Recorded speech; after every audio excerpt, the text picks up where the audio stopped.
Hi, everyone. I am Amy Zellmer from Faces of TBI, and welcome back to the Brain Health Online Summit Training Series. I am a TBI survivor from a fall on the ice in February 2014, and myself, along with Dr. Jeremy Schmo at Minnesota Functional Neurology, we saw a need in the brain injury community for more training and education on alternative healthcare methods and modalities for those suffering from the lingering effects of a brain injury. So our goal with this summit is to help educate and bring awareness to this invisible injury that affects 2.8 million Americans each year and is the leading cause of death and disability worldwide. So each day you are going to hear from 4 to 5 speakers who will be sharing their experience either working with a brain injury patient or their real life experience of living with a brain injury. So today I'm here with Cavin Balaster, and Cavin is a survivor of a severe TBI who was given less than a 10% chance of recovery. After waking from a deep coma, he was unable to eat, walk, or talk, and was breathing through a tube from his neck and receiving nutrition from a tube in his belly. Today, he rides bikes, plays guitar, camps, practices martial arts, and enjoys his life while working with doctors, therapists, nutritionists, functional neurologists, neuro-optometrists, and other specialties to share safe and effective tools for neurorehabilitation and brain optimization. These tools are useful for anyone to optimize their brain function. So welcome to the summit, Cavin. I'm so excited to have you here. I'm so excited to be here. You're doing exactly what I'm talking about, bringing safe and effective modalities of neurorehabilitation and brain optimization to the forefront, and I am so glad you're doing this. Yeah, well, and thank you for all you're doing. I know today we're going to be talking about how to feed a brain and proper nutrition for people after brain injury, and everything you're doing is just so important, just to raise more awareness. And I think there's so many things that we as brain injury survivors were not told, or doctors don't understand, or we don't understand. And so it's just shedding more light on different methods of helping ourselves. So I'm very happy to have you here sharing what you have been working on. Yeah, my pleasure. So Kevin, I think I want to start with having you just share with our listeners your journey of what happened and your road to recovery. You just celebrated your 6th brain anniversary. Rock on. Yeah, that's always interesting. The anniversary, it's like, do I celebrate? Is it right? a sad thing? Is it a good thing? And for me, I'm celebrating. I choose to see the awesomeness that has come since, and the gains rather than the pains. Yeah. So here's what happened. 6 years ago, I fell 20 feet from a rooftop water tower. I hit the front of my head on the steel scaffolding, back on the concrete rooftop, instantly unconscious, rushed to the hospital, put on life support. While I was in a coma, I was diagnosed with a diffuse axonal injury, which is a type of brain injury that statistically 90% never wake up from. And of the 10% that do, most are in a vegetative state. So I am very fortunate to have woken. I didn't eat, walk, or talk for months. My left hand was totally flexed inwards like that. I was breathing through a tube in my neck, eating through a tube in my belly. And long story short, here I am, and here's what I'm doing. But what it was about 10 months after my injury, I was introduced to a nutritional protocol, and suddenly I began to regain some clarity. I was in a brain fog, and I didn't even know I was in a brain fog. I say, how can you tell it's raining when you're underwater? Right. So as soon as I was able to surface from the water, I could see that it was raining. I could see that it was foggy, So so I started this nutritional protocol and I began to regain some clarity, and I was like, whoa, there's something to this nutrition stuff, because it was not on my radar. I was big into music, and that was on my radar, not nutrition. But sorry, let me turn off my notifications. So, right, this digital age, man, they're everywhere. They're coming at you. So, so yeah, I learned this nutritional protocol, started regaining clarity, and I'm like, whoa, there's something to nutrition. So I dove into study. I began to research metabolism, neurometabolism, mechanisms of neuroplasticity, nutrients for synaptogenesis, how I could feed my brain what it needed to repair optimally. And how did you learn all this? Internet. The internet's awesome. But yeah, like seriously, the internet's great.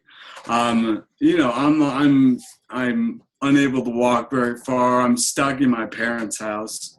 And really, I'd go to bed every night and I'd scheme how the hell I was going to get out of there. And it was like, it was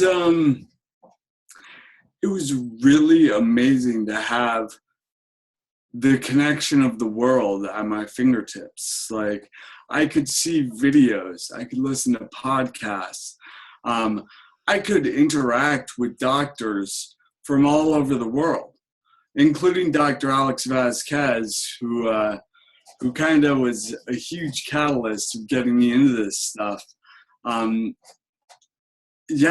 Reaching out to him and learning all sorts of metabolic pathways and ways that I could improve my brain health. And then at the same time, functional neurology was amazing as well. You know, so here's the analogy I use. Many connections in my brain have been damaged. And I think of rebuilding those connections like building a bridge. What do you need to build a bridge? You need supplies and you need skilled workers. If you do all the therapy, well, I think of supplies as being the brain building nutrition, and having the skilled workers would be the therapy, the targeted therapy, the right kind of therapy, the skilled workers. So if we do all the therapy in the world, like the best, you know, functional neurology and really targeted therapy, but we don't supply the nutrition, it's like having the best architects, the most skilled designers, and the hardest workers to build a bridge, and then driving up with a truckload of toothpicks and expecting them to build something, right? Right. Conversely, if we eat all the right stuff, but we don't do the work, or we do the wrong stuff, we don't have an expert showing us what to build, then it's like having the best materials and either nobody to build it or people who don't know what they're doing building a bridge. So we need both. And what was the biggest thing you learned as you started digging into the nutrition? What was the biggest thing that you started to see emerge? Well, the first thing is, the first thing is that I was getting the supplies to my brain. So the first step was healing my digestion. Mm-hmm. And I'm publishing a book called How to Feed a Brain in October. That's going to talk about everything that I did nutritionally to heal my brain. And but when it comes to healing the gut, there's a lot of programs out there, and that was huge because essentially about a year after my injury, I was given a blood test, and this blood test showed that I had low protein levels.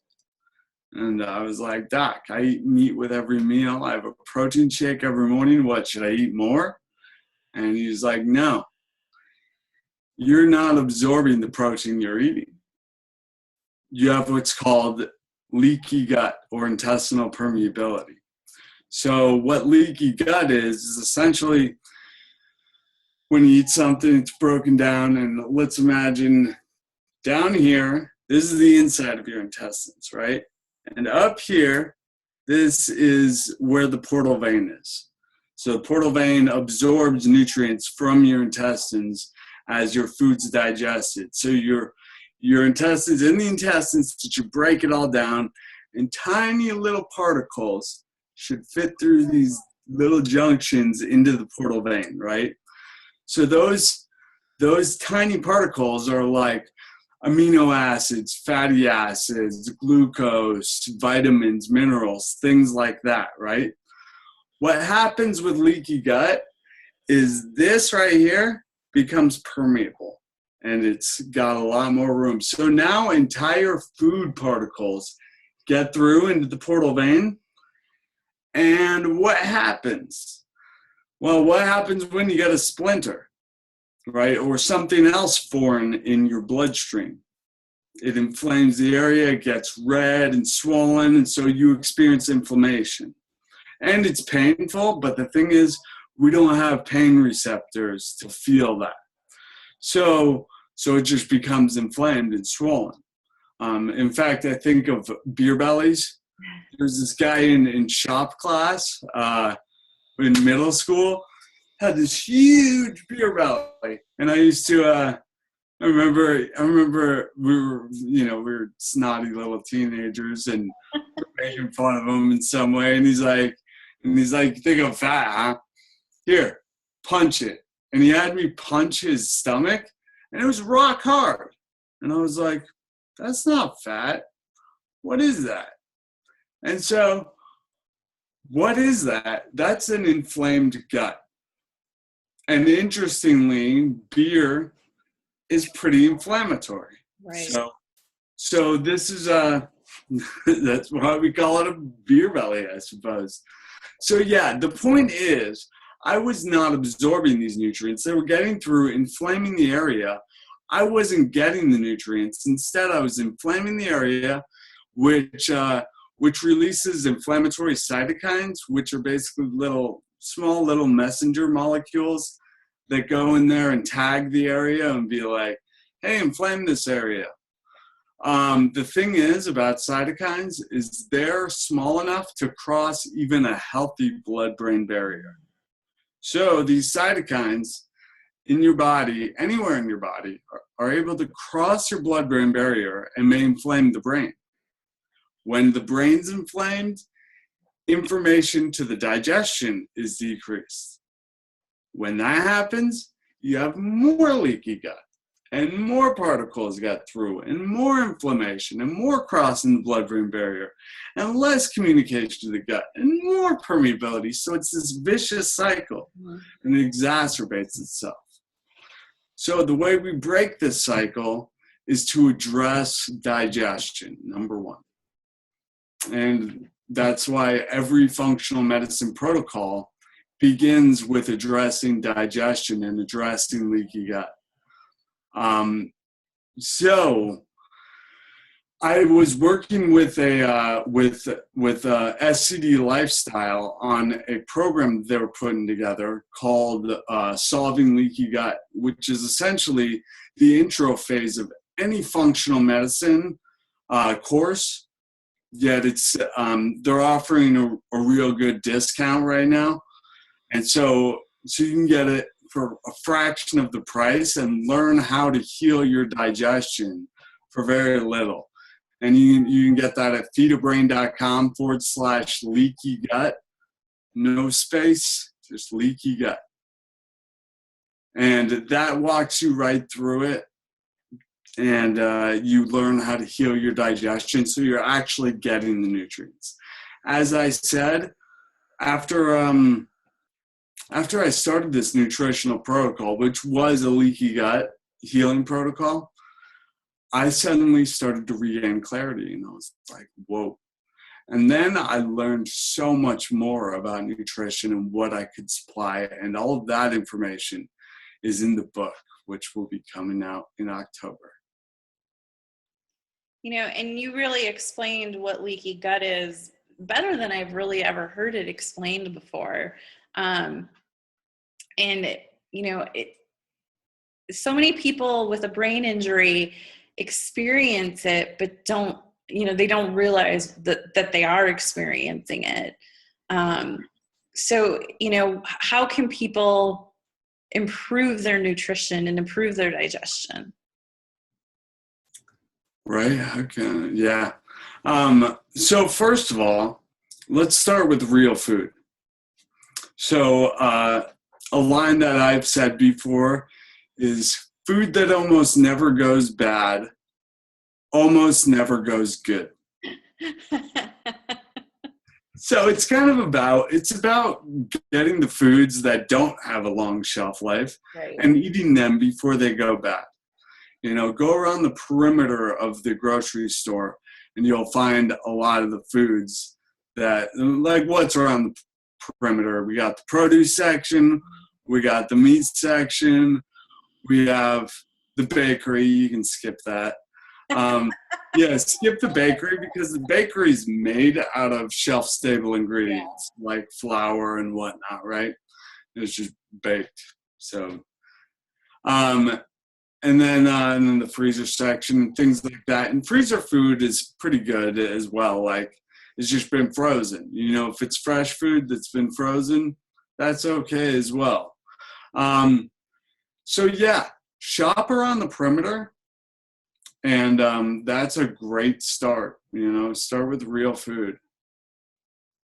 Mm-hmm. And, with your nutrition, are you also doing supplements on top of the food you eat? I am, yeah. I was just writing something about this.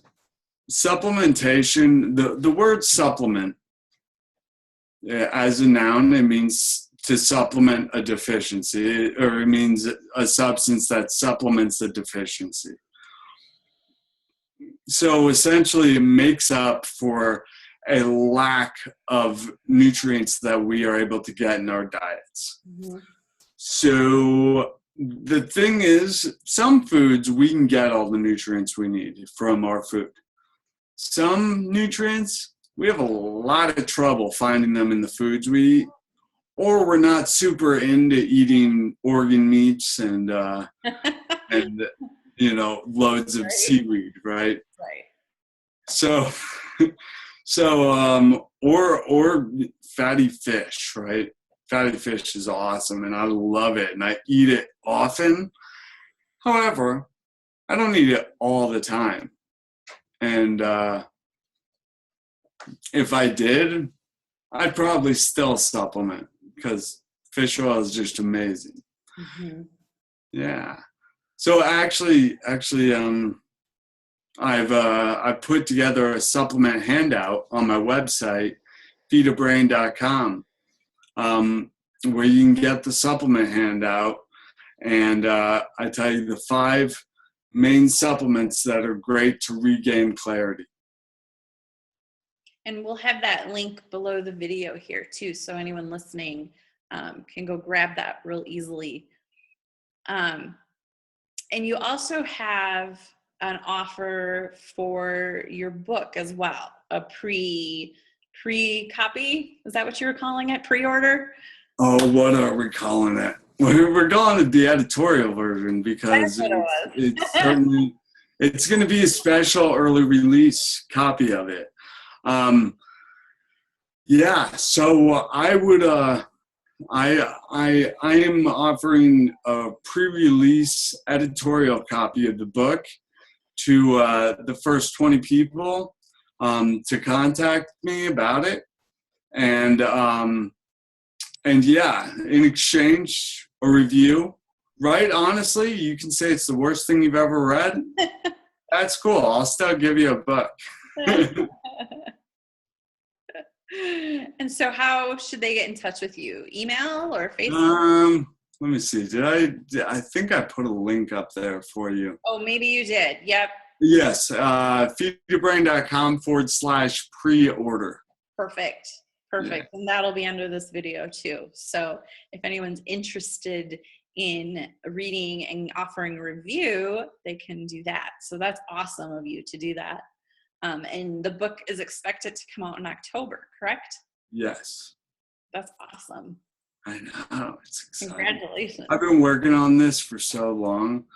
It's I'm really excited to get the culmination of the like nutritional aspect of recovery that I've discovered Mm-hmm. and implemented. And it's much needed in the community. Yeah, I think, people don't quite understand how much the brain and the gut are connected, and the inflammation that can get caused from your digestive system. And when you're inflamed, when you have inflammation in your body, that just causes all that fogginess and the pressure inside your head. Like you said, when you changed your nutrition, you instantly noticed changes in your clarity.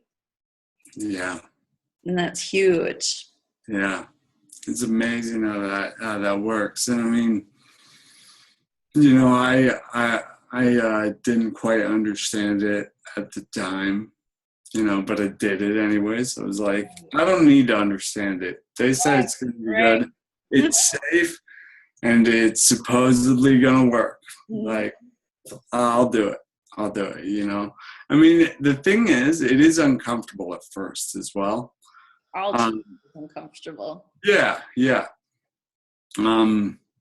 Actually, the word homeostasis means a resistance to change. Even when that change is for the good, our body still resists change. It's not used to it. Like when you quit smoking, you go through a change in homeostasis. And people have a lot of trouble quitting smoking, or any drug for that matter, or any addictive substance. And food is an addictive substance, especially inflammatory foods. You actually become addicted to the substance because it's inflammatory. So what happens there? You, when you eat a substance that's inflammatory, your body creates an immune response, which is stimulating. And you actually become addicted to that stimulating immune response. So when you remove it, there's a transition period. It's tricky. And I've been working with some companies to find things that really smooth that out. And I'll write more about this, but for now, you can go to feedabrain.com/keto, because ketogenic metabolism is where we want to get into, and that transition is really tricky. It's really uncomfortable. We're going from being fueled mostly by sugar and carbohydrates, which most of us are, which I certainly was, and I still am at times. I fluctuate in and out of ketosis. And sorry for opening up the box of worms with ketones and keto metabolism, which, but I guess the bottom line is, if you want to check that out and learn how to get your body into a more brain supportive metabolic state, check out feedabrain.com/keto. And the product we're looking at is an exogenous ketone product. And what exogenous ketones do is they make that transition way easier. They basically introduced exactly what your body needs to get used to making, so that you're able to digest this alternate fuel source. Maybe I jumped the gun and opened up a can of worms. No. So, you talk about how change is hard. And I think it's either 21 or 28 days is what it takes to change a habit. So essentially about a month is what it takes for our brain and our body to process a change. Like when someone quits smoking or if they started a different diet or whatever, and I know you like to talk a lot about motivation. So what are some things that can help motivate you to stick to a change as you're making it? Well, it's funny. Motivation, nobody always has motivation. Everybody wakes up some days and is like, God, I do not want to go to work. And what do? You get up and you go to work. So that's the will. And you can't always rely on your motivation. You need to be able to just have the will to get up and do what you got to do, And that's, and in doing so, in having the drive to do the things that are going to help you, they're going to help you. And as they help you, you're going to have that motivation. So a lot of the times when we don't have it, we need to have the will to just do it anyways. And that way we can get through and gather the motivation because we see the benefits of doing what we've done. And that drive is huge. Mm-hmm. Yeah, as you start to change your diet and you start to feel better, like in your case, you had more clarity. That's that will to keep going and keep making that change. Absolutely, and it's not easy at first. It wasn't easy for me at first. It was like you today. I look at a cookie, and it's not even food to me for the most part. Or maybe I should rephrase that. I love gluten-free cookies. They're awesome. But I'll look at a loaf of bread, and it's not even food to me, And I'm like, oh, that's that stuff. Cool. Where's the vegetables and meat? That's what I want, right? Actually, somebody asked me during the AMA what my favorite food was. And I was like, honestly, it's a big, bad salad, like huge, like with lots of different colors and vegetables and meat, and then a bunch of really high quality salad dressing on it, like really oil heavy. I love that stuff because it's so nutrient dense, and I just feel great after eating that. And my friend Lena was like, salad? I don't know about that. I don't know if I can trust you. Favorite food is salad. That's crazy. Yeah, but I'm sorry. What was your question? Oh gosh, I don't remember. You're asking me. All right, then I answered it perfectly. Oh, funny. Yeah, and I had another question I was going to ask you, and I lost that one too. Yeah, I'll take a look, see where we are. But I just, sometimes. Oh, I know what I was going to say. Sometimes when you are changing your diet or you're changing any habit, it's okay to fall off the wagon. As long as you get yourself back to where you should be, and don't beat yourself up over it. I'm not gonna lie. There was one day I wanted a freaking Blizzard from Dairy Queen, and I was probably PMSing on top of it, but it was like, I need a Dairy Queen Blizzard, and I went and had my Blizzard. And it is what it is, right? And I think sometimes it's worse, if you have that craving and you can't not have it. I think it's worse to just not to deprive yourself of it than to just have it. And eventually you'll reach a point, like you just said, you don't even like cookies anymore, right? Or you don't even like the bread anymore. Come on, I like cookies. No, I love that you said that, because what I tell people, yeah, I work with clients as well, and what I tell people is that the healthiest thing you can do for your brain is to enjoy your life and to do so sustainably. So that means if we fall off the wagon and we're here, let me say it like this. There's a book called Miserably Healthy. I've never read it, but the title says it all right there. I'm like, I get it. I know exactly what you're talking about. Don't be miserably healthy, right? Like, being dogmatic about everything you're doing can drive you crazy, and your psychological health is very important, which is why I say the healthiest thing you can do for your brain is enjoy your life and do so sustainably. The doing so sustainably is very important as well. You can't indulge all the time. Mm-hmm. You also can't force yourself to be perfect all the time.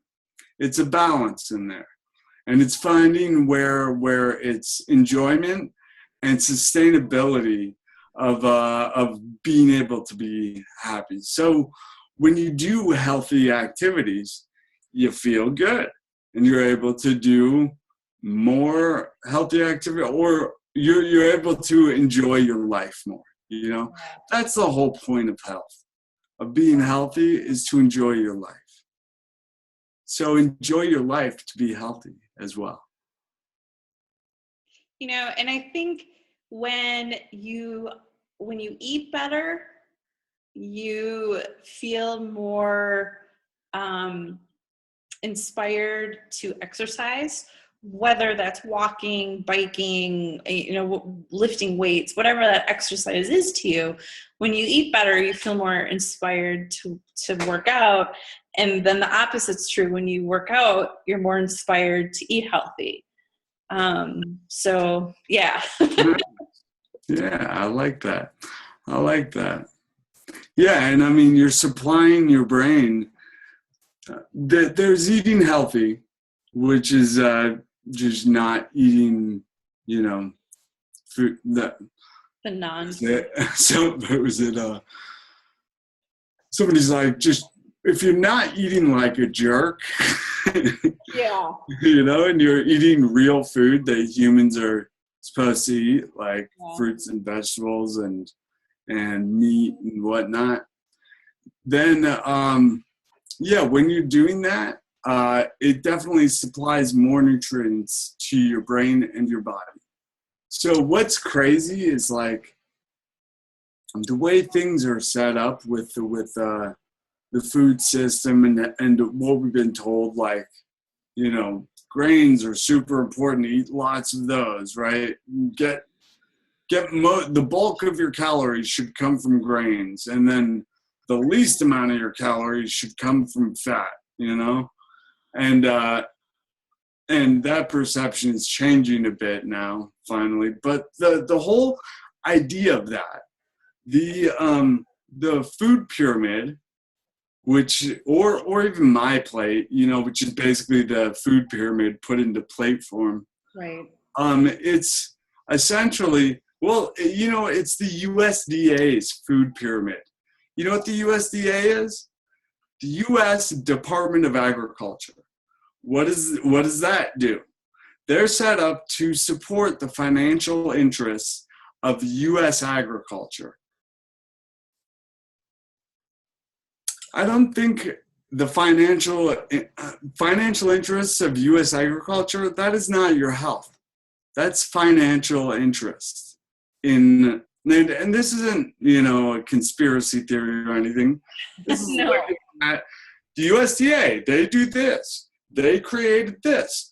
Why are we taking nutritional advice from a company that has financial ties with U.S. agriculture? What's the cheapest and longest lasting food that we can sell? Grains. Grains we can make them, we can store them. They have enormously long shelf life. That's perfect. And then moving from there, oil oxidizes, like, so we move up from there. And it's just like following the food pyramid, you know, we have this setup where we eat and then we get hungry and then we eat more and then we get hungry. And so everybody who's obese is basically malnourished and obese. So when you're malnourished, you're hungry. So you're obese and you're hungry, and what do you eat? The same foods you've always eaten. We are creatures of habit. So we go back and we eat the same stuff that is malnourishing. It doesn't give us all the nutrients we need. So we continue to be hungry. And we eat more of the same stuff that we always eat, which doesn't have the nutrients that we're looking for. So it's not until we switch over to variety of different foods, and probably supplement as well. Check out the supplement handout. That has so many super nutrients that really just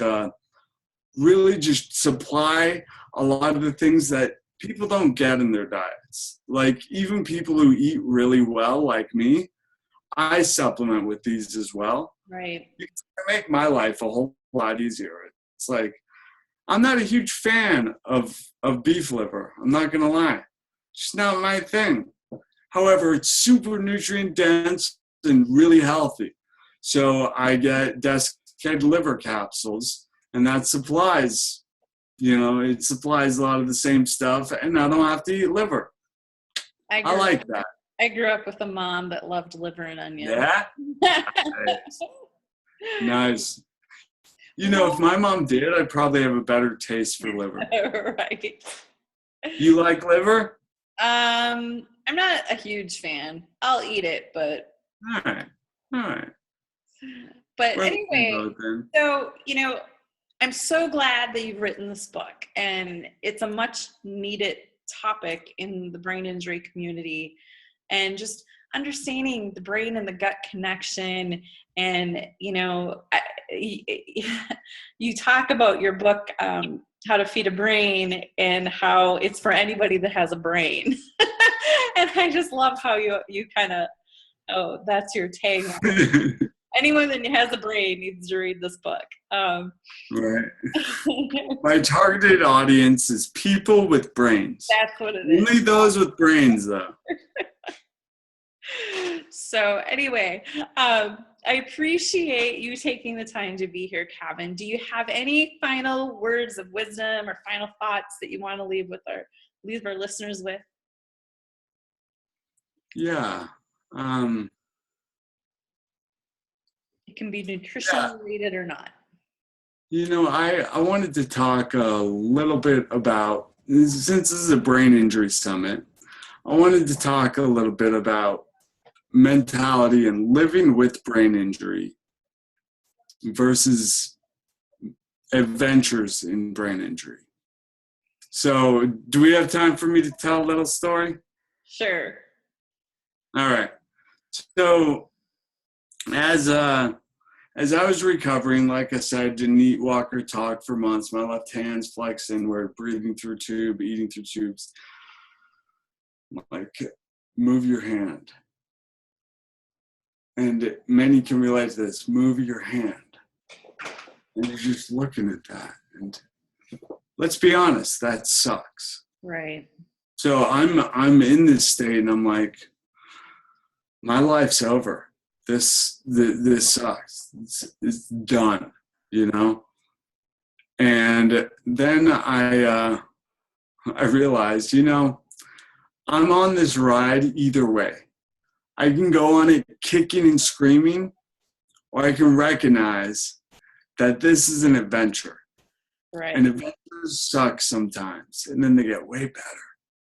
And it's all about the adventure. It's all about being on it and reframing your experience from like, this is the worst, this is terrible, or these negative these negative connotations, and thinking of it as an adventure and a story, and it's going to unfold, and lessons are going to come out of it, and beautiful things can come from this if you allow it. So rather than living with brain injury, let's have adventures in brain injury, which is my website.